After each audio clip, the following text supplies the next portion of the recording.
Gracias por tu charla, David. Has empezado diciendo el tema de los mapas, que había pocas referencias en fuentes peninsulares sobre el tema de mapas. Me estaba acordando ahora mismo que sí hay mapas muy detallados de época romana, hay un mapa grandísimo, es un especie de mapa mundi muy detallado de caminos. También estaba recordándome que hay mapas en el contexto de Tierra Santa, en las cruzadas se hacen mapas. También Tierra Santa es un contexto muy específico, muy conocido a nivel bíblico. También recordaba los mapas que hace Matthew Paris, que son mapas lineales de toda Inglaterra y de Inglaterra, Tierra Santa. Y también me estaba acordando del libro de la Montería del siglo XIV en Castilla. Pero entonces no hay referencias a mapas, uso de mapas en las fuentes castellanas. Yo no las conozco. Y es algo que llama la atención, ¿verdad? Porque seguro que existían. Seguro que tenían algún tipo de mapa. Al menos con unas referencias mínimas para moverse por el territorio. O a lo mejor el mapa en sí era uno de esos lugareños que lo llevaba en la cabeza, ¿no?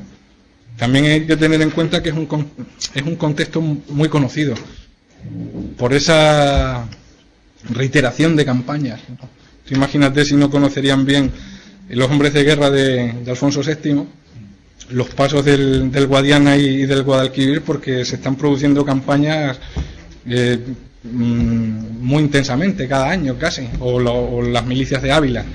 Muchas veces el mapa sería mental. Una de las referencias de esos adalides abulenses que comentaba, que mitifica la crónica de la población de Ávila, cuenta que un tal Don Yagüe, que sería uno de esos adalides, supo una vez sacar de un atolladero a una hueste porque ya conocía el terreno y había clavado en un paso significativo un puñal en un árbol. Y pudo encontrarlo luego al cabo de los años y gracias a eso sacar la hueste de allí. No sé, supongo que tomarían referencias visuales, pero lo que son mapas no he visto ninguna mención y llama la atención, la verdad. Es que al hilo del comentario que estabais haciendo sobre los mapas, yo tengo una pregunta porque me ha hecho reflexionar sobre esta cuestión.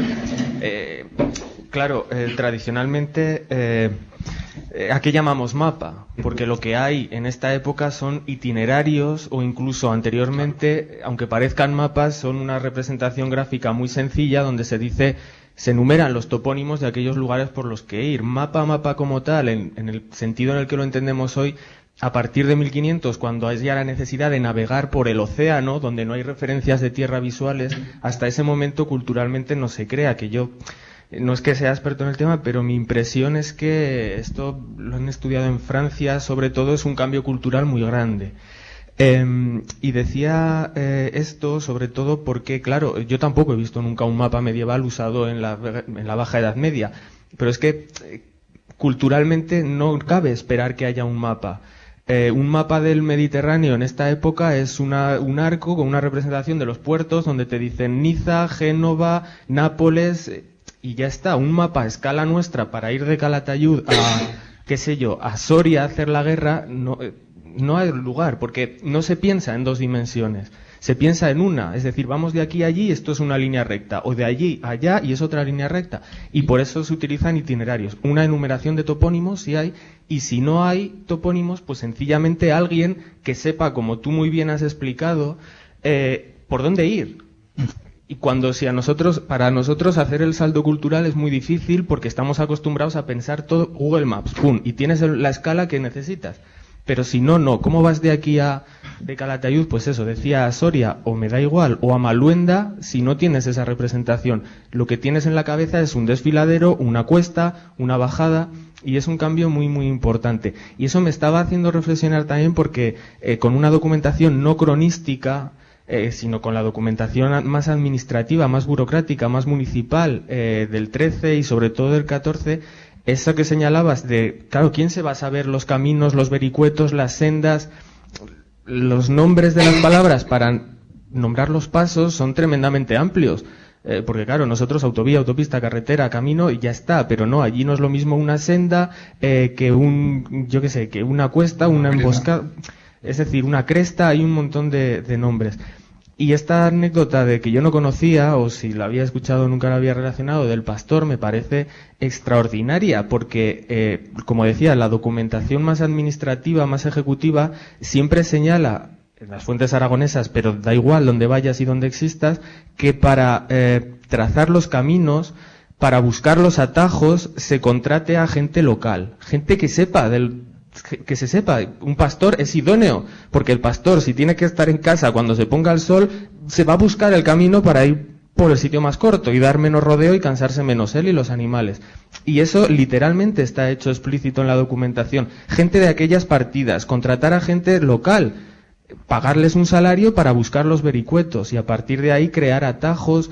La documentación castellana también utiliza, que yo sepa, la palabra atajadores. Claro, si podemos acortar 3 kilómetros, pagad a alguien que abra ese atajo, porque una recua con mulas o un caballo necesita un sitio por donde pasar.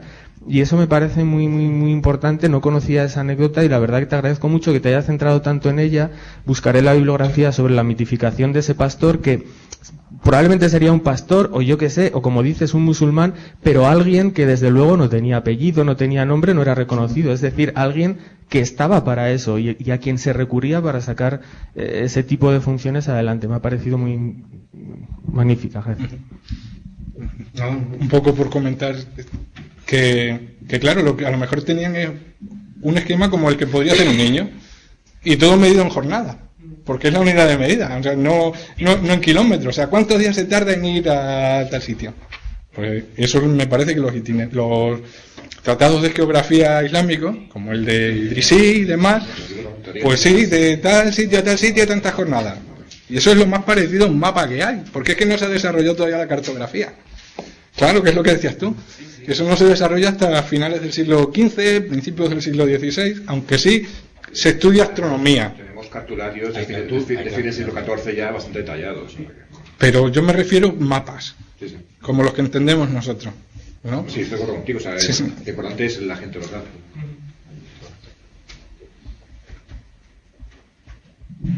Hola. Las fuentes de esa época contrarias, los narradores almorávers, y luego una pregunta que no sé si corresponde. ¿Calatayud con su castillo estaba bien defendido? Es que eso lo podría responder mejor Mario. Hay más preguntas para David ahora mismo, porque ahora Contesta si es la primera parte. y luego ya puedes subir Mario y hacemos ya el coloquio ya conjunto. Las fuentes islámicas. Bueno, pues las fuentes islámicas he utilizado varias, lo que pasa es que no he mencionado sus autores. Por ejemplo, para todo lo relativo a lo que me he referido de almohades, hay una crónica que es de un autor que se llama Ibn Said al-Sadat, al-Manbilimama, que menciono el nombre, que fue traducida por Ambrosio Wiz y Miranda. Es bastante completa y es muy rica en ese tipo de detalles sobre la utilización del terreno en la guerra. Básicamente es la que más he podido utilizar en este caso. Luego ya depende del periodo. La gran referencia, la gran crónica islámica que tiene un carácter compilatorio es la de Ibn Hidari, que es un compilador de principios finales del siglo XIII, principios del siglo XIV, que tiene una obra magna de compilación de distintas crónicas de historia del Al-Ándalus peninsular. Y básicamente eso, el Cartaj o el Kirtaj en la época ya meriní, benimerín, no sé, sería cuestión de cada momento. Básicamente he utilizado más fuentes cristianas que islámicas. Yo es que siempre leer una traducción de una fuente de un idioma que no conozco, y más cuando son que Ambrosio Wizi traducía muy bien, pero son traducciones que a lo mejor son de finales de los 50 y en fin.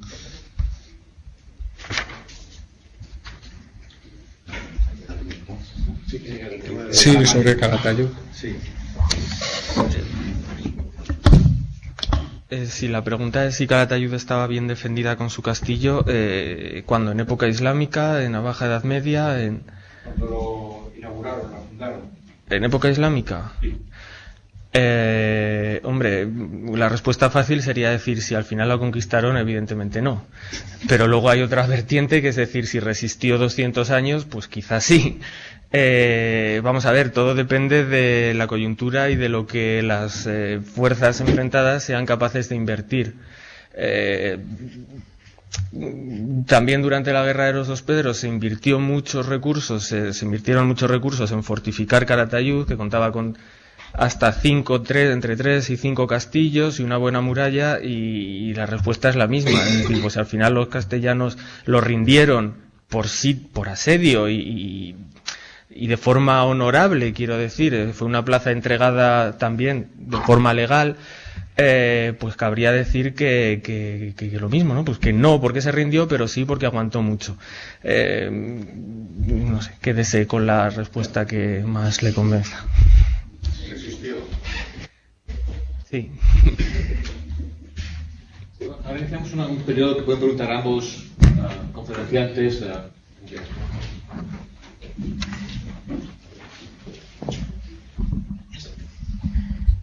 Bueno, muchas gracias a los dos, ha estado muy bien, pero tengo una pregunta. David, has hecho un comentario que me ha parecido bastante interesante en torno al paradigma Ismail-Ginningham, y sí que es cierto que yo también opino que el debate está limitado por lo subjetivo de la concepción de lo que es una batalla. Y creo que deberíamos estar preparados para definir lo que es una batalla. También es cierto que es difícil, también actualmente, incluso la guerra de secesión que comentabas antes, he leído varios trabajos de la guerra de secesión y no se llegan a poner de acuerdo en la línea divisoria de lo que es una gran escaramuza y una batalla pequeña. Y en la Edad Media pues también es difícil. Por eso quisiera preguntaros a los dos, a ti y a Mario, a ver qué consideráis que sería una batalla en la Edad Media. Pues yo más o menos creo que es un problema de terminología, igual que lo del feudalismo. Al final nos acabamos poniendo a dar vueltas a un problema que al final es una cuestión de palabras, simplemente. Yo, para mí, una batalla que lo de Gangs of New York, pues no. Eso es como una riña callejera, ¿no? Por poner un ejemplo así un poco. Una batalla, pues un combate en el que se enfrentan dos ejércitos y no importa tanto su tamaño como las repercusiones que puede tener, ¿no? ¿Qué número puede fijar para partir de cuántos tiene que tener cada uno para que sea una batalla? Pues ahí está, pues llámalo combate, ¿eh? Pues un combate no es una batalla, no es una batalla la de las Navas como la del Cid de Tebar que he mencionado, pues a lo mejor no. Pero no porque en la de las Navas esté el califa almohade con su tienda roja, su palenque de guerreros negros que lo rodean, y en la otra parte haya 3 reyes cristianos. Bueno, tiene como más enjundia, ¿verdad? Pero el otro no por eso deja de ser también, creo yo, una batalla. Y que tiene consecuencias, además. O sea, también habría que ver el impacto que tiene y las consecuencias que tiene cada combate. De momento el Cid, gracias a la batalla, consigue dejar fuera de combate a rivales suyos para dominar Valencia. Eso tampoco está muy estudiado. Pero a partir de determinados momentos que él consigue vencer tanto Aragón como al conde de Barcelona, dejan de suponer un problema para él.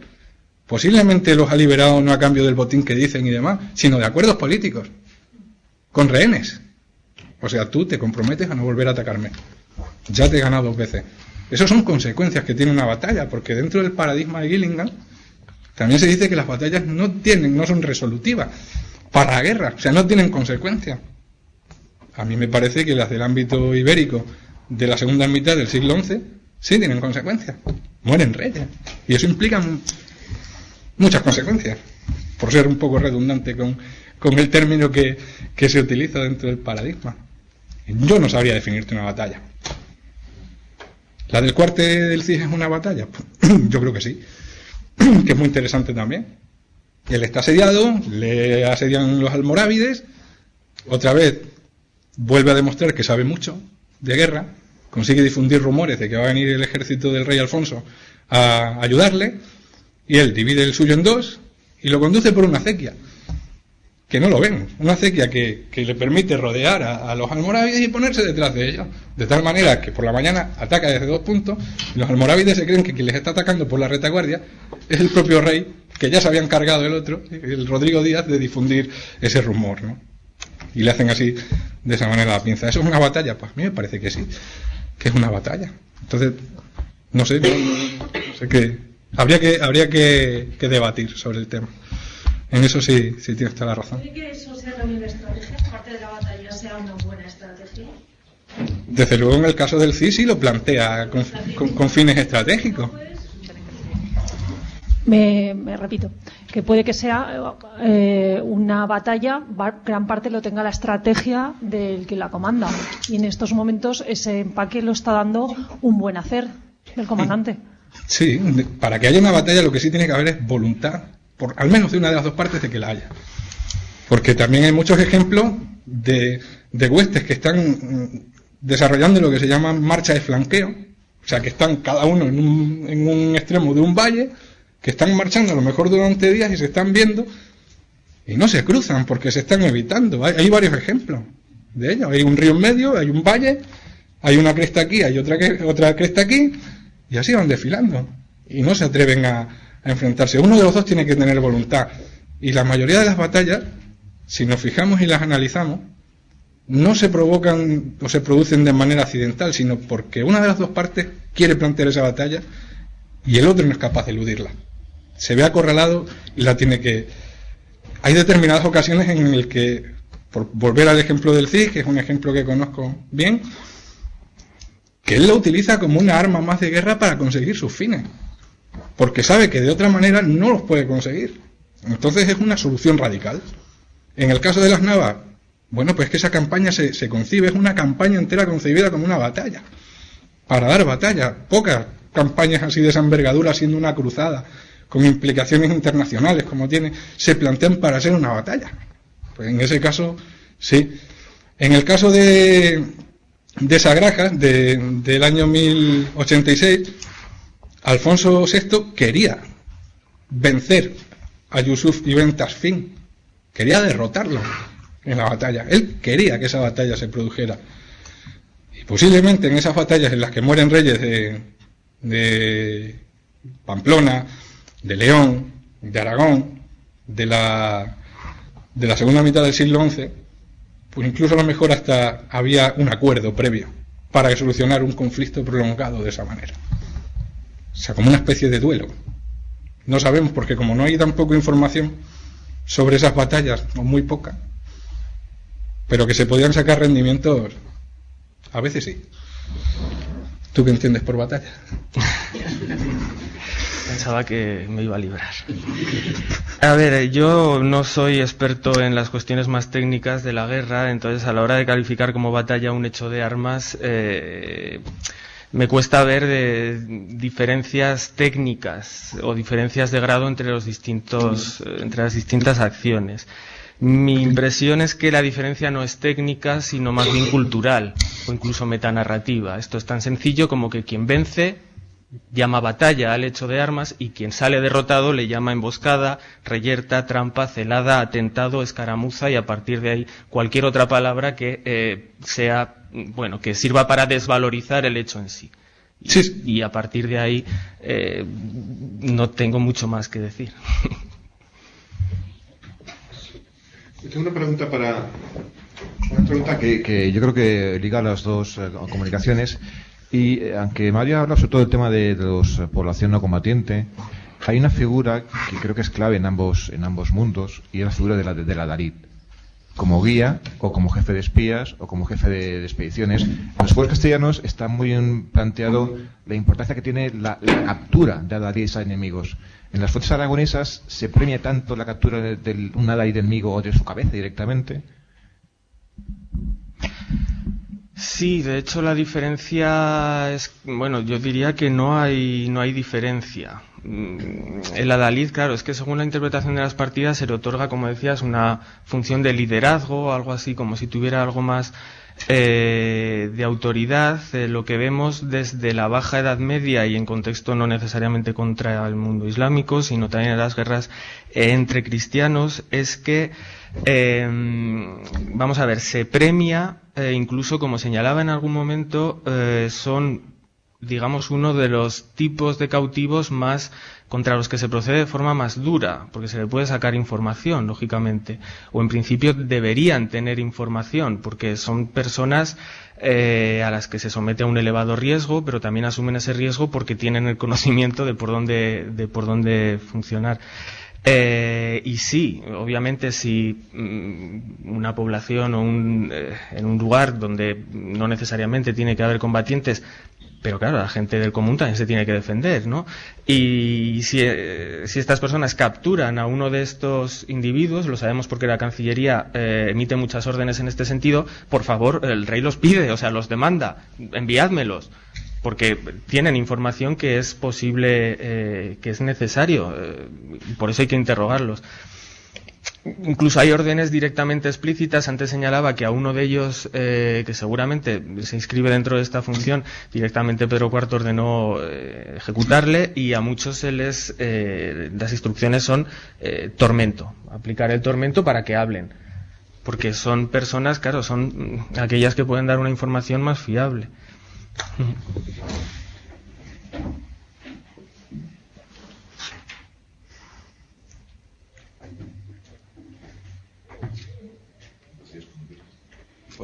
Pues si no hay más preguntas, cerramos la sesión por hoy y mañana pues nos volvemos a encontrar en la segunda sesión, que será a partir de las 4:15. Hablará John Andoni Fernández de Rojas y Carlos Rodríguez Casillas, que ha excusado su presencia por enfermedad, pero pues sí, será cargo en parte. David y Rizai será cargo de esa ponencia. Así que hasta mañana.